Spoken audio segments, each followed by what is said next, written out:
میں نے کہا صدیق اکبر رضی اللہ تعالیٰ عنہ کی شہادت کی تاریخ کون سی ہے؟ وہ نہیں بتا سکے۔ تو میں نے کہا کیا اب میں یہ آپ سے کہوں کہ آپ صدیق اکبر سے محبت نہیں کرتے؟ بولے نہیں بالکل نہیں، میں تو بہت محبت کرتا ہوں۔ تو میں نے کہا آپ کو امام حسین کی شہادت کی تاریخ معلوم؟ انہوں نے کہا بالکل، 10 محرم شریف ہے۔ تو میں نے کہا 10 محرم آپ کو یاد ہے؟ صدیق اکبر کا مقام جو رسول اعظم کے بعد سب سے افضل و اعلیٰ ہے، ان کی وصال کی تاریخ آپ کو معلوم نہیں؟ سرکار کتنی جنگوں میں شامل ہوئے آپ بتائیں؟ تو بولے وہ بھی نہیں معلوم۔ میں نے کہا امام حسین کی جنگ معلوم، رسول اعظم کی جنگ کے بارے میں نہیں معلوم، تو کیا میں یہ کہوں کہ معاذ اللہ آپ کو سرکار سے محبت نہیں؟ کہا نہیں بالکل سرکار سے محبت نہیں۔ تو میں نے کہا اس کا مطلب کیا ہوا؟ انہوں نے کہا حضرت آپ سمجھائیں۔ میں نے کہا مطلب یہ ہوا کہ آپ صدیق اکبر سے بھی محبت کرتے ہیں، فاروق اعظم سے بھی محبت کرتے ہیں، عثمان غنی سے بھی محبت کرتے ہیں، مولا علی سے بھی محبت کرتے ہیں، لیکن ان حضرات کے مقابلے میں جو جنگ کے لیے آئے تھے وہ کھلے ہوئے کافر تھے، اور امام حسین کے مقابلے میں جو جنگ کے لیے آئے تھے وہ نام کے کلمہ پڑھنے والے تھے۔ امام حسین رضی اللہ تعالیٰ عنہ نے ان کے سامنے اصلی دین کی اپنی ذات کو پہچان کے طور پر پیش فرمائی۔ اس لیے ہم امام حسین کی یاد بنا کر یہ کہتے ہیں کہ ہم امام حسین کی یاد اس لیے مناتے ہیں کہ آج جو اصلی دین ہمارے پاس پہنچا ہے وہ امام حسین کے صدقے میں پہنچا۔ ہم صدیق اکبر کو بھی مانتے ہیں، فاروق اعظم کو بھی مانتے ہیں، عثمان غنی کو بھی مانتے ہیں، مولا علی کو بھی مانتے ہیں۔ بس یوں ہی سمجھو ہم غوث پاک کو بھی مانتے ہیں، خواجہ غریب نواز کو بھی مانتے ہیں، لیکن جب انگریزوں کے ایجنٹ بن کر وہاں بھی نکل پڑے، دیوبندی نکل پڑے، چکڑالوی نکل پڑے، اور اسلام کے لبادے میں وہ نکل کر نماز روزے کے نام پر مسلمانوں کے ایمان کو چھیننے کی کوشش کرتے رہے، تو اللہ نے اپنے بندے کو احمد رضا کی شکل میں پیدا کیا کہ جا اور اصلی اسلام کے چہرے کو بے نقاب کر اور دنیا کو بتا دے کہ سچا دین کیا ہے۔ تو ہم جب مسلک اعلیٰ حضرت کہتے ہیں تو اس سے مراد یہی ہے جیسے کربلا میں امام حسین سچے دین کی پہچان ہے، اسی دین کو فالو کرتے ہوئے امام احمد رضا نے 14ویں صدی کے اندر اصلی دین کے چہرے کو انسانوں کے سامنے پیش کیا۔ تکبیر، نعرہ رسالت، مسلک اعلیٰ حضرت، سنی دعوت اسلامی، حضور امیر سنی دعوت اسلامی، نعرہ تکبیر، نعرہ رسالت۔ یہ کوئی نیا مسلک نہیں ہے، یہ وہی طریقہ ہے جو رسول اعظم سے چل کر خواجہ اعظم تک آیا، اور خواجہ اعظم سے چل کر کے غریب نواز کے عاشق اور سچے عاشق امام احمد رضا کے پاس۔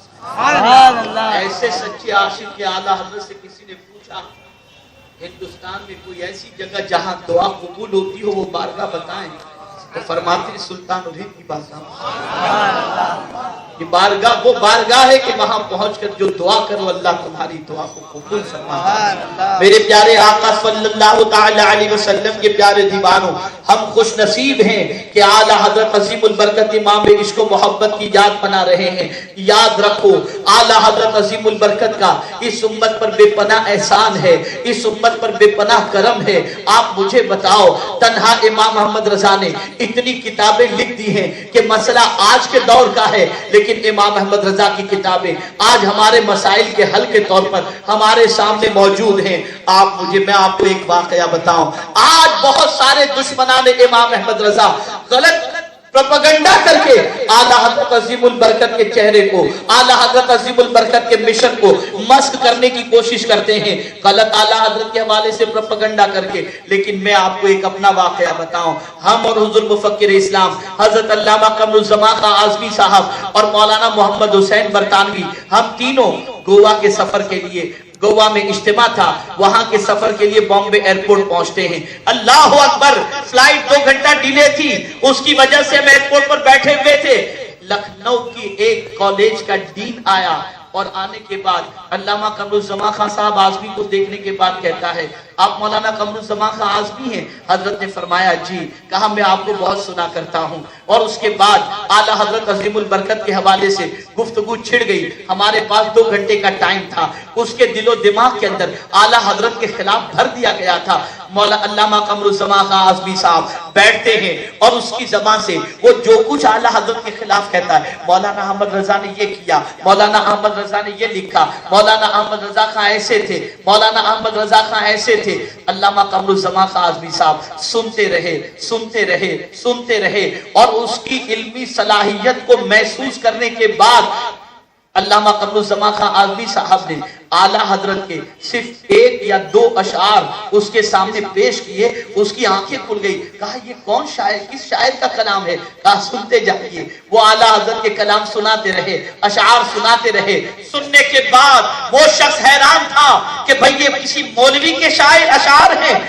برجستہ علامہ قمرالزمان خان اعظمی صاحب نے فرمایا، سنو، جن کے حوالے سے تمہارے ذہن کو خراب کیا گیا یہ وہی مولانا احمد رضا خان کے اشعار ہیں۔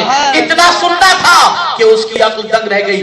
اعلیٰ حضرت عظیم البرکت کے حوالے سے حضور مفکر اسلام نے فرمایا، آپ بہت پڑھے لکھے آدمی لگ رہے ہو، بہت سمجھدار آدمی لگ رہے ہو، سنو، کسی کے حوالے سے اپنی رائے قائم کرنے سے پہلے اس کی فکر کو پڑھ لو، اس کی تحریر کو پڑھ لو، اس کی زندگی کو پڑھ لو، اس کے بعد تم اس کے حوالے سے کوئی رائے قائم کرنا۔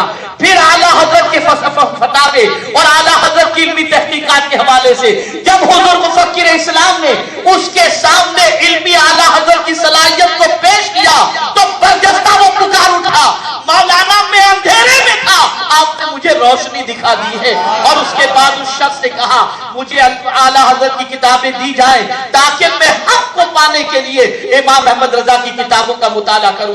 میں نے خود فتاوی رضویہ شریف اور اعلیٰ حضرت کی کئی کتابیں اس کالج کے ڈین کے پاس پیش کی ہیں۔ آج ایک طبقہ اعلیٰ حضرت کے خلاف پروپیگنڈا کر رہا ہے، ان کی شبیہ کو بگاڑنے کی کوشش کر رہا ہے۔ ہم سب کی ذمہ داری ہے کہ ہم اعلیٰ حضرت کی کتابوں کو اور اعلیٰ حضرت کے کردار کو دنیا کے انسانوں کے سامنے پیش کریں۔ اور میں یہ کہوں گا، آج ہمارے شہر کے اندر، آج ہمارے ملک کے اندر اگر بچہ نعت پڑھ رہا ہے تو یہ بھی صدقہ ہے امام احمد۔ سبحان اللہ، سبحان اللہ۔ آپ ذرا سوچو، ہم تو کبھی سنہری جالیوں کے سامنے کھڑے ہوتے ہیں اور لوگوں کو مصطفیٰ جان رحمت باللہ کو سلام پڑھتے دیکھتے ہیں تو طبیعت باغ باغ ہو جاتی ہے اپنے امام کی عظمت پر کہ کتنا سرکار نے سلام قبول کیا۔ بلکہ میں یہ کہوں تو بیجا نہ ہوگا کہ شاید ہی کوئی دن ایسا ہوگا جس میں مصطفیٰ جان رحمت باللہ کو سلام جان مبارک کے سامنے نہ پڑھا جائے، شاید ہی کوئی دن ایسا۔ سرکار نے کیسا سلام قبول کر لیا، کس طریقے سے ان کے سلام کو پسند کر لیا۔ اے رسول اعظم صلی اللہ علیہ وسلم کے دیوانوں، اعلیٰ حضرت کی تعلیمات پر عمل کرو، اعلیٰ حضرت کی محبت کا چراغ اپنے سینے میں روشن کر کے رکھو، اعلیٰ حضرت کو اپنی پہچان بنا کر کے رکھو۔ اعلیٰ حضرت عظیم البرکت امام عشق و محبت تقویٰ میں بھی امام تھے۔ مخلوق خدا کے حقوق کی ادائیگی کے اندر ان کا ثانی نہیں ملتا۔ اور حقوق اللہ کے حوالے سے بتاؤں، آج تو ہماری سچویشن یہ ہے کہ اگر کہیں سے کوئی گنجائش نکلتی ہو نماز روزہ چھوڑنے کے حوالے سے تو ہم اس گنجائش کو فالو کرتے ہیں۔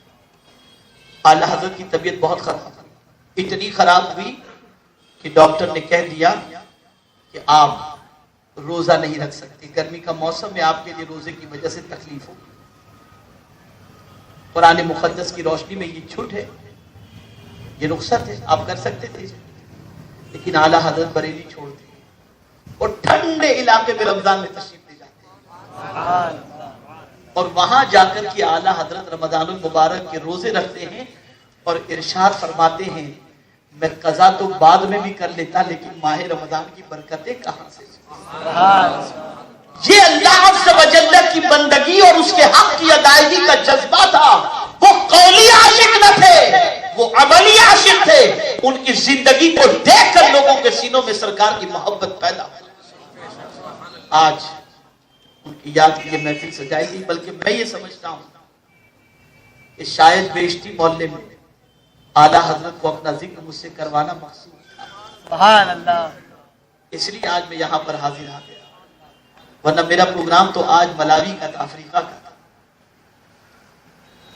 اب میں کل صبح جا رہا ہوں انشاءاللہ. سبحان اللہ. تو یہ ان کو ذکر کروانا مقصود تھا، اس لیے میں حاضر آ گیا. بس میں اتنا ہی کہوں گا، اعلیٰ حضرت کے شعر کو اپنی زندگی کے لیے ہمیشہ کے لیے اپنی زندگی میں داخل کر لو، اسے اپنا. انہیں جانا، انہیں مانا، سبحان اللہ. نہ رکھا غیر سے کام، للہ الحمد میں دنیا سے مسلمان گیا. سبحان اللہ. بس اپنے تعلق کو اپنے نبی سے اتنا مضبوط رکھو، اتنا مضبوط رکھو، اللہ نہ کرے کبھی کوئی غم لاحق ہو جائے، گردن جھکا کر درود شریف پڑھ لو، سرکار کرم فرما دیں. اللہ ہم سب پر کرم کی نظر فرمائے، ان کی محبت میں زندہ رکھے، رسول اعظم کی محبت میں ہم سب کا خاتمہ فرمائے. آپ کے اس علاقے میں، بلکہ میرے اس علاقے میں پھر سے مجھے حاضر ہو کر معروضہ پیش کرتے ہوئے بڑی مسرت محسوس ہو رہی ہے.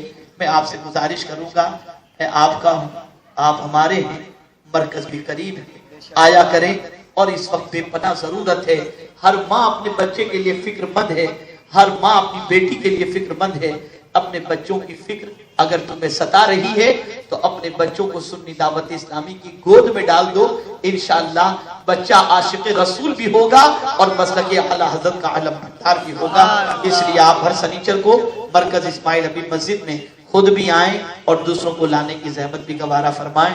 وما علینا الا البلاغ المبین. السلام علیکم ورحمۃ. رسالت کے پروانوں، ہر سنیچر کو بعد نماز عشاء سنی دعوت اسلامی کے عالمی مرکز اسماعیل حبیب مسجد میں سنی اجتماع ہوتا ہے.